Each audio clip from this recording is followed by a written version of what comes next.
দারুণ স্বাদের এই চিকেন রেসিপিটা বাড়িতে একবার বানিয়ে দেখতে পারো।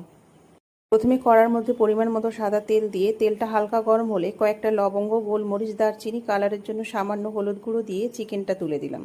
2 চামচ ধনে, 2 চামচ জিরে, আদা, রসুন, শুকনো লঙ্কার একটা পেস্ট বানিয়ে, দুটো বড় সাইজের পেঁয়াজ কুচি করে, অর্ধেক টমেটো কুচি করে দিয়ে দিলাম।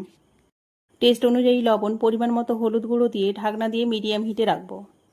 যখন চিকেন থেকে যে এক্সট্রা জল বাড়িয়েছিল সেটা থাকবে না, চিকেন থেকে পুরোটাই তেল ছেড়ে দেবে, সেই সময় আরও 10 থেকে 12 মিনিট এইভাবে নাড়িয়ে চাড়িয়ে কষিয়ে নেব। কয়েকটা চেরা কাঁচা লঙ্কা, হাফ টিস্পুন গরম মশলার গুঁড়ো দিয়ে সামান্য নাড়িয়ে চাড়িয়ে নিয়ে একটা কুকারে ঢেলে নিচ্ছি। ওই কড়ার মধ্যে 1 বাটি জল দিয়ে হালকা গরম করে ওই জলটা দিয়ে কুকারের ঢাকনাটা লাগিয়ে 4 থেকে 5টা প্রেসার দিয়ে নেব। অনেক কম সময়ে অনেক সুস্বাদু একটা চিকেন রেসিপি বানিয়ে দেখালাম। তোমরা বাড়িতে এই পদ্ধতিতে একবার বানিয়ে দেখতে পারো।